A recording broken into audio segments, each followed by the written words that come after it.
আসসালামু আলাইকুম ওয়া রাহমাতুল্লাহি ওয়া বারাকাতুহু।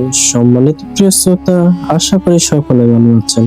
প্রিয় শ্রোতা, আজকে বিএসসি নিউজ আপনাদের সামনে এমন একটি ঘটনা তুলে ধরতেছে যেখানে একজন ওলি, একজন বুজুর্গ, আবার অপর দিকে একজন পিতা, যাই বলি না কেন, তিনি তার পুত্র সন্তানদেরকে উপদেশ দেওয়ার সময় তার একজন পুত্র সন্তান বলে উঠলো যে, হে আমার পিতা, আপনি আমাকে উপদেশ করে দিন, আগে আমাকে কিছু টাকা দিন, আমাকে কিছু স্বর্ণ মুদ্রা দিন, আমি ব্যবসা বাণিজ্য করব, আমি আপনার উপদেশ পরে শুনতে চাই। তখন সে ওলি বলেছিলেন যে, হে আমার পুত্র, আমি কোথায় পাবো এত টাকা? আমার কাছে টাকা নেই। হে আমার পুত্র, আমি তো ব্যবসা বাণিজ্য করি না, আমি কোন রকম তোমাদেরকে নিয়ে সংসার চলে বা আমার সংসার চালাই, ব্যবসা করবার মতো তোমাকে টাকা দেবার মতো সামর্থ্য আমার নেই। আর সেই ওলি অথবা আম্বিয়া যাই বলি না কেন, তিনি আর কেউ নন, তিনি হচ্ছেন লোকমান হাকিম। লোকমান হাকিমের বিষয়ে আমরা অন্য ভিডিওতে আলোচনা করব। আজকে লোকমান হাকিমের কয়েকজন পুত্র সন্তানের মধ্যে একজন পুত্র সন্তানের সম্পর্কে আলোচনা করব, যিনি লোকমান হাকিম বা একজন ওলি অথবা একজন পিতার কাছে ব্যবসা করার জন্য কিছু স্বর্ণ মুদ্রা চেয়েছিল। কারণ তখন স্বর্ণ মুদ্রা প্রচলন ছিল, আর সে যুবকটি তার বাবার কাছে কিছু অর্থ চায় ব্যবসা বাণিজ্য করার জন্য। আর ঠিক সে সময় লোকমান হাকিম তার পুত্রকে বলল, হে আমার পুত্র, আমি তো ব্যবসা বাণিজ্য করি না, আমার তো ইন্ডাস্ট্রি নেই, আমার তো শিল্প কারখানা নেই, আমি এত টাকা কোথায় পাবো? আমি কোন রকম তোমাদেরকে নিয়ে এই সংসার চালাই। তবে তোমাকে আমি এমন একটা উপদেশ দিতে পারি, যে স্থানে গেলে তুমি 3000 স্বর্ণ মুদ্রা হয়তোবা নিয়ে আসতে পারবে, অথবা তুমি 3000 স্বর্ণ মুদ্রা লাভ করতে পারবে। তবে এই পথ তোমার জন্য সহজ নয়, এই পথ তোমার জন্য অনেক কঠিন। তুমি কি ওই স্থানে যাওয়ার জন্য প্রস্তুত? যদি তোমার মনে সাহস শক্তি থাকে, যদি তুমি আল্লাহর দেখানো পথে চলো, তাহলে তুমি যতই বিপদে পড়ো না কেন, তুমি সেখান থেকে রক্ষা পাবে। আমি তোমাকে এমন কিছু উপদেশ দেব, যদি তুমি সেই স্থানে যেতে আগ্রহী হও, যদি তুমি আমার কথা শোনো, তাহলে আমি সেই স্থানটির কথা বলবো। আর ঠিক এই সময় লোকমান হাকিমের পুত্র বলে উঠলো, বাবা, তুমি আমাকে যে উপদেশ দিবে আমি সেই উপদেশ অক্ষরে অক্ষরে মানার চেষ্টা করব। তুমি আমাকে বলো কোথায় যেতে হবে, কি করতে হবে। তখন লোকমান হাকিম বলে উঠলো, বাবা, হে আমার পুত্র, এখানে যাওয়া এত সহজ নয়, তবে আমি তোমাকে কিছু উপদেশ দিব, তুমি তা অক্ষরে অক্ষরে পালন করবে। তুমি যখনই বিপদে পড়বে 2 রাকাত সালাতুল হাজত পড়বে। তুমি প্রথমে একটি মরুভূমির পথ দিয়ে যাবে, সাথে একটি বোতলে বা একটি পেয়ালায় কিছু পানি নিবে, কিছু খাবার নেবে। তুমি দেখবে যে সকালবেলা রওনা হওয়ার সাথে সাথে দুপুর হয়ে যাবে, তুমি প্রচন্ড ক্লান্ত হয়ে পড়বে, তোমার শরীর প্রচন্ড দুর্বল হয়ে পড়বে, কিন্তু তুমি ঘাবড়িয়ে যেও না। এই মরুভূমিতে চারদিকে ছোটাছুটি করবে পানির সন্ধানে, খাবারের সন্ধানে, কিন্তু তুমি পাবে না। হে আমার প্রিয় পুত্র, তুমি তখন হতাশ হবে না, তুমি হতাশ হয়েও না। তুমি 2 রাকাত সালাতুল হাজত পড়ে নিও। তুমি 2 রাকাত সালাতুল হাজত পড়ার পর বাম দিকে তাকাবে, দেখবে যে মহান রাব্বুল আলামিন তোমার জন্য সুদীর্ঘ একটি জঙ্গল তৈরি করে দেবে। তুমি বাম দিকে সেই জঙ্গলের দিকে অতিক্রম করবে, সেই জঙ্গলে প্রবেশ করবে। তখন দেখবে যে মহান রাব্বুল আলামিন এক বিশাল পাথরের ভিতর থেকে কিছু ঠান্ডা বরফের মতো কিছু মিষ্টি সুস্বাদু ঠান্ডা পানি বেরিয়ে আসতেছে। তুমি সেখানে সেই পানি পান করবে, এবং তোমার সাথে যে বোতল বা পেয়ালা আছে তুমি সেটা ভরে রাখবে। তুমি মরুভূমিতে যে পানি নিয়ে যাবে সেই পানিটা তুমি খেতে পারবে না, কারণ ওই পানিটা অনেক গরম হয়ে যাবে। তাই তুমি যদি পানি পান করতে না পারো, তুমি অবশ্যই ওই জঙ্গলে যাবে এবং ওখানে গিয়ে পানি পান করবে। প্রিয় শ্রোতা, আমাদের ভিডিওগুলো অনেক দীর্ঘ হবে, তাই মনোযোগ সহকারে দেখুন, ধৈর্য সহকারে দেখুন। ধন্যবাদ। আর আমাদের চ্যানেলটি যদি সাবস্ক্রাইব করে না থাকেন তাহলে অবশ্যই একটি সাবস্ক্রাইব করে দিবেন, শেয়ার করে অন্যকে দেখার সুযোগ করে দিবেন।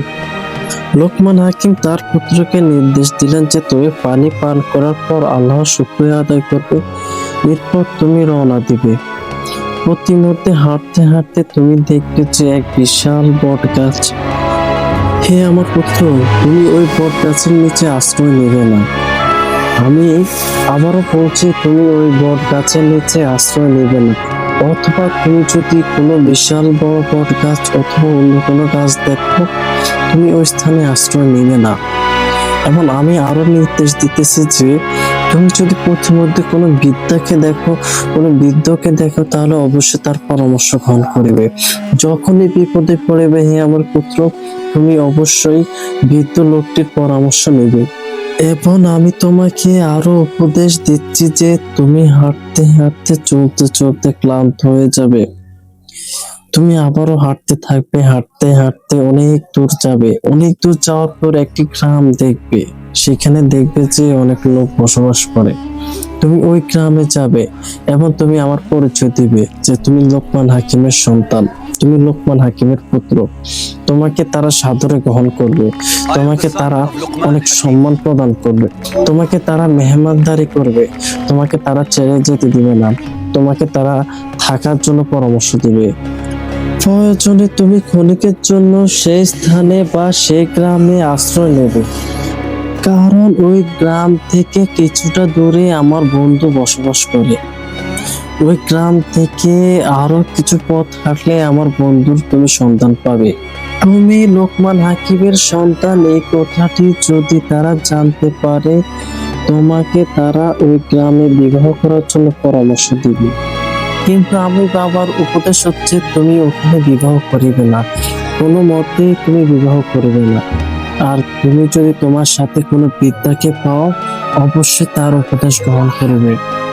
আমি আমার বন্ধুর কাছে 3000 স্বর্ণ মুদ্রা পাই, তার কাছে আমানত দিয়েছি। তুমি যদি ওখানে যেতে পারো, তখন তুমি আমার কথা বলবে যে আমার বাবা লোকমান হাকিম আমাকে পাঠিয়েছে, বাবা নাকি তোমার কাছে 3000 স্বর্ণ মুদ্রা পায়, আমাকে সেগুলো দেওয়ার জন্য বলেছে, আমাকে সেগুলো দেওয়ার জন্য তিনি পাঠিয়েছেন। কিন্তু বিরাট সমস্যা হলো, আমার বন্ধু তোমাকে ওই স্থানে বা তার বাসায় এক রাত থাকার জন্য বলবে। কিন্তু হে আমার পুত্র, তুমি কোনো মতে কিছুতেই ওই জায়গায় তার বাসায় এক রাত থাকবে না। তুমি তার কাছে যাবে, 3000 স্বর্ণ মুদ্রা চাইবে এবং আমার পরিচয় দিবে। তুমি স্বর্ণ মুদ্রা নিয়ে সাথে সাথে ওই স্থান ত্যাগ করবে, কোনো মতে ওখানে থাকবে না। আমার বড় ভয় হয় আমি তোমাকে নিয়ে খুবই শঙ্কিত। খোদা তাআলা তোমার মঙ্গল করুক, তুমি দ্রুত ফিরে আসবে, আমি তোমার জন্য দোয়া করি। তখন লোকমান হাকিমের ছেলে বলল, হে আমার বাবা, তুমি আমার জন্য দোয়া করো, আমি ইনশাআল্লাহ যদি আল্লাহ চায় আমি ওখানে যাব এবং 3000 স্বর্ণ মুদ্রা নিয়ে আমি দ্রুত তোমার কাছে ফিরে আসবো, তুমি আমার জন্য দোয়া করো। তখন লোকমান হাকিম বলল, ঠিক আছে আমার পুত্র, তুমি কাল সকাল ভোরে ভোরে রওনা দাও এবং আমি তোমার জন্য অপেক্ষার প্রহর করলাম, তুমি কোনো মতে দেরি করবা না।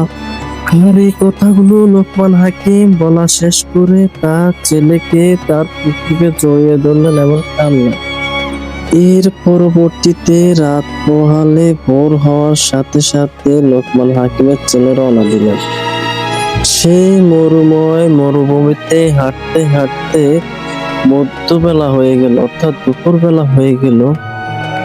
লোকমান হাকিমের ছেলে তখন অত্যন্ত ক্লান্ত হয়ে পড়লেন। সে চারদিকে ছুটাছুটি করলো পানির জন্য, ঠান্ডা পানির জন্য, কিন্তু সে কোথাও পানি অথবা খাবার দেখলেন না। তার সাথে থাকা বোতলে যে পানিটি ছিল সেটি অত্যন্ত গরম হয়ে গেল, তাই সে পানিটি পান করতে পারল না। যুবকটি 2 রাকাত সালাতুল হাজত পড়ে বাম দিকে তাকালেন এবং দেখলেন যে একটি বিশাল জঙ্গল। সে হাঁটতে হাঁটতে হাতের বাম পাশে সে জঙ্গলে প্রবেশ করলো। বাবার কথা মোতাবেক জঙ্গলে প্রবেশ করার পর দেখলেন যে এক বিশাল পাথর, পাথরের গা বেয়ে ঝর্ণা ধারার মতো ঠান্ডা এবং খুবই সুস্বাদু পানি বেরিয়ে আসতেছে। লোকমান হাকিমের ছেলে এটি দেখে সেখানে গেলেন এবং সেই পানিগুলো পান করলেন এবং তার সাথে থাকা বোতলটিতে সে পানি নিয়ে রাখলেন, যাতে প্রতিমধ্যে সে ক্লান্ত হলে পানি পান করতে পারেন। যুবকটি অতঃপর আবারও মরুভূমির মধ্য দিয়ে হাঁটতে লাগলেন, চলতে লাগলেন। এভাবে হাঁটতে হাঁটতে চলতে চলতে বিকাল হয়ে গেল।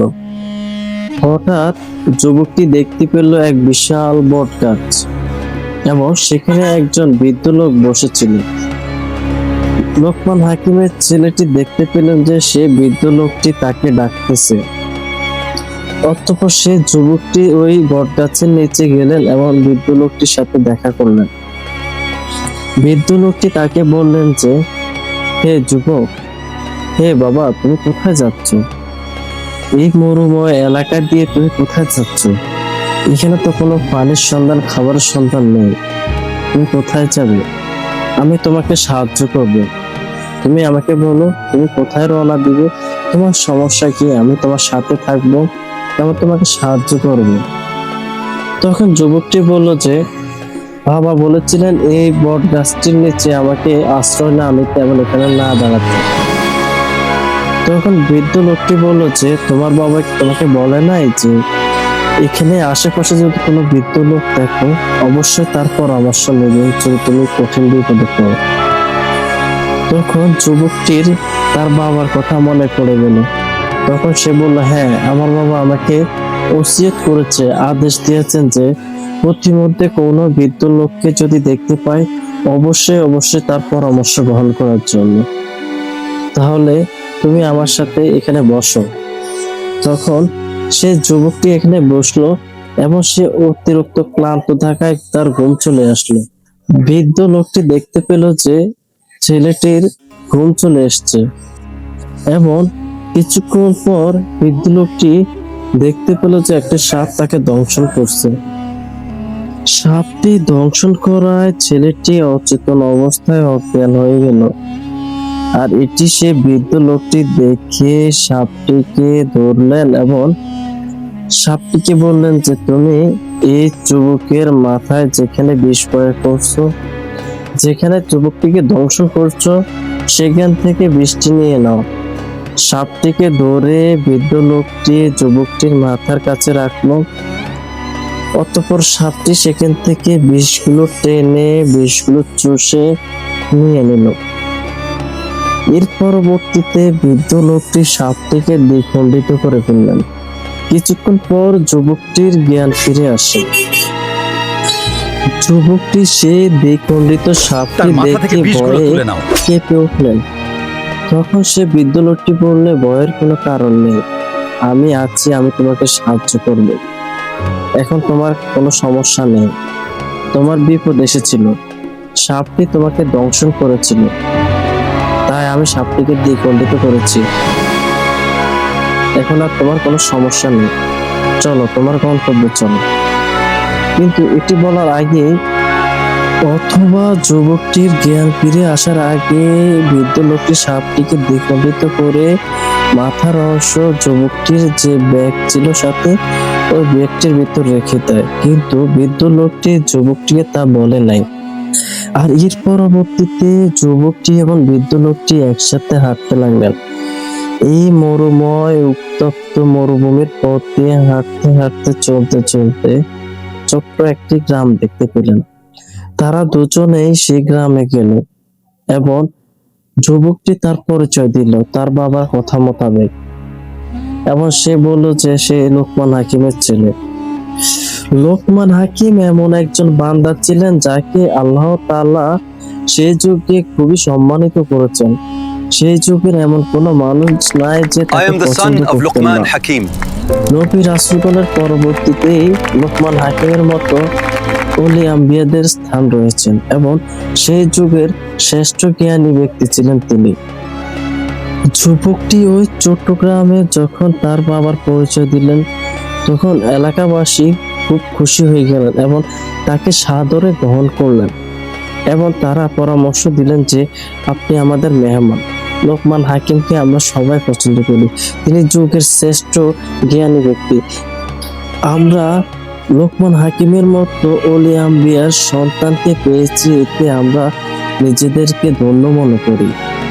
আপনি আমাদের সাথে চলুন, আপনি আমাদের মেহমান, যে কয়দিন মন চায় থাকুন, তারপর আপনি আপনার গন্তব্যে পৌঁছাবেন।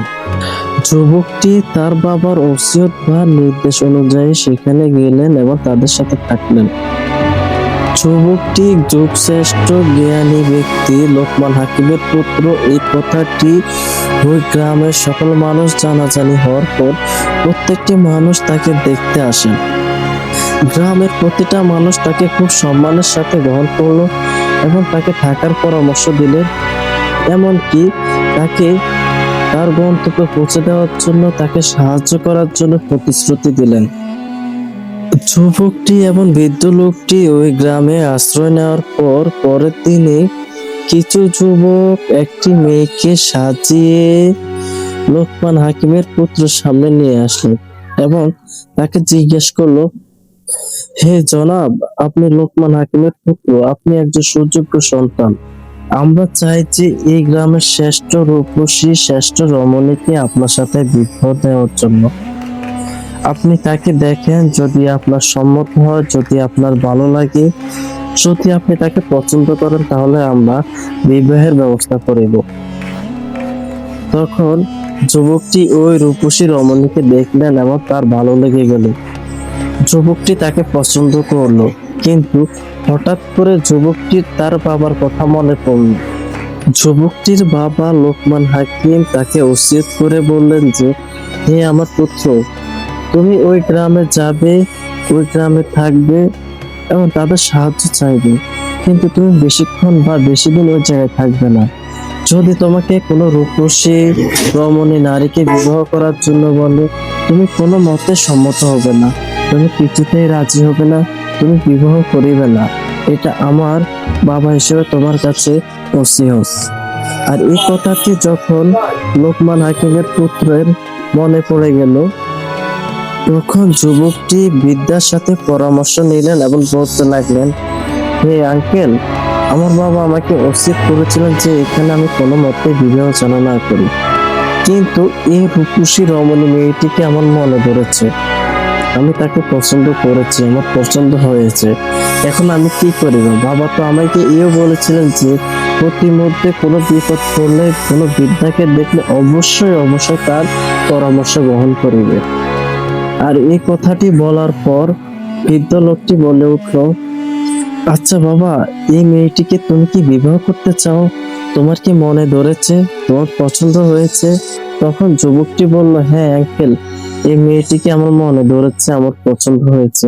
তখন বৃদ্ধ লোকটি বলল, যদি তোমার মনে ধরে, যদি তোমার পছন্দ হয়, তাহলে 2 রাকাত সালাতুল হাজত পড়ে বিবাহ কাজ সম্পন্ন করো। আর এই কথাটি শোনার পর যুবকটি বৃদ্ধ লোকটিকে বললেন যে, আঙ্কেল, বাবা যে বললে বিবাহ করলে সমস্যা হবে, এখন কি করা যায়? আপনি বলতেছেন আমাকে বিবাহ করার জন্য, তাহলে কি আমি বিবাহ করিব? তখন বৃদ্ধ লোকটি বলল যে, হে বাবা, বিপদ আসবে জানি, কিন্তু আল্লাহ তোমার প্রতি সহায়ক হবে, আল্লাহর সাহায্য আসবে, আল্লাহ সাহায্য করবেন। তুমি 2 রাকাত সালাতুল হাজত পড়ো, দেখবে আল্লাহ তোমাকে রক্ষা করিবে। তখন যুবকটি 2 রাকাত সালাতুল হাজত পড়ে বিবাহের কাজ সম্পন্ন করিলেন। পরবর্তীতে যুবকটি আরো ভয় পেয়ে যায়, কারণ যুবকটি যখন ওই এলাকার ভিতরে প্রবেশ করে, তখন কিছু লোক যুবকটিকে বলল, আপনি কি করেছেন? আপনি এই ভুল কেন করতে গেলেন? এই রূপসী, এই রমণী মেয়েকে ইতিপূর্বে প্রায় 10 জন যুবক বিবাহ করেছিল, কিন্তু কেউই বেঁচে ফিরেনি, কেউ আজ প্রাণে বাঁচতে পারে নাই। এই সকল কথা শুনে যুবকটি অনেক ভয় পেয়ে যায়, তার মনে আতঙ্ক সৃষ্টি হয় এবং সে বৃদ্ধকে বলল, হে আঙ্কেল, এখন আমি কি করিব? তখন বৃদ্ধ লোকটি বলল, বাবা, তুমি চিন্তা করো না, তুমি তোমার স্ত্রীর ঘর 2 রাকাত সালাতুল হাজত পড়ে প্রবেশ করবে অবশ্যই। এর পরবর্তীতে তুমি তোমার স্ত্রীর সাথে কুশল বিনিময় করবে, কথাবার্তা বলবে, আবার সময় পার করবে। এক পর্যায়ে তোমার স্ত্রী অনেক কামনা বাসনা নিয়ে তোমার কাছে যাওয়ার চেষ্টা করবে। সে বাসরাতকে সফল করার জন্য তোমার কাছে যাওয়ার চেষ্টা করবে, কিন্তু তুমি তখন কিছুতেই তাকে সায় দেবে না। এবং তুমি আমার এই উপদেশটি অবশ্যই মানবে। তুমি তখন তোমার জরুরতের কথা বলে, তোমার ইমার্জেন্সি প্রস্রাব অথবা টয়লেটের কথা বলে অবশ্যই তুমি বের হয়ে আসবে, এবং আমি তোমার অপেক্ষায় থাকবো। তুমি আমাকে এখানে পাবে। পরবর্তীতে কি করতে হবে আমি তোমাকে বলে দিব। আর এই কথাটি শুনে যুবক ঠিক 2 রাকাত সালাতুল হাজত পড়লো, তার স্ত্রীর রুমে গেল বা স্ত্রীর বাসায় প্রবেশ করলো। এর পরবর্তীতে তারা কুশল বিনিময় করে কথাবার্তা বলল। এক পর্যায়ে তার স্ত্রী তার কামনা বাসনা জাগে, কারণ তার স্ত্রী জানে যে তার হাজবেন্ড বা তার স্বামী আজ রাতের পর বেঁচে থাকবে না, কালকে তার স্বামী মারা যাবে, কালকে তাকে মৃত্যু হিসেবে ঘোষণা করা হবে। স্ত্রী জানতো বলে আজকে তাকে প্রচন্ড চাপাচাপি বা প্রচন্ড চেষ্টা করতে লাগলো তার কামনা বাসনা পূরণ করার জন্য। কিন্তু যুবকটি কোনো মতেই রাজি হচ্ছিল না, যুবকটি কোনো মতেই সম্মত হয়নি। যুবকটি বলল, হ্যাঁ আমি আসবো, কিন্তু আমার একটি শর্ত আছে। তুমি আমাকে একটি পাত্র দাও, আমার জরুরত বা ইমার্জেন্সি বাথরুমে ধরেছে, আমি টয়লেট সেরেই আবার আসতেছি, তুমি আমাকে একটি পাত্র দাও। বৃদ্ধ লোকটির কথা মতো যুবকটি একটি পাত্র নিলেন এবং বৃদ্ধ লোকটির কাছে গেলেন। এখন যুবকটি বলল যে সে আমাকে তার কামনা বাসনার জন্য আমাকে প্রচন্ড চাপ দিয়েছিল, কিন্তু আমি সম্মত হইনি। আর এই কথাগুলো বৃদ্ধ লোকটিকে বলার পর বৃদ্ধ লোকটি যুবকটিকে পরামর্শ দিলেন যে তুমি তোমার জরুরত ছেড়ে আসো। বৃদ্ধ লোকটি আরো বলল, অবশ্যই অবশ্যই তুমি যাওয়ার সময় পাত্রটি নিয়ে যাবে এবং তুমি এক শর্তে রাজি হবে।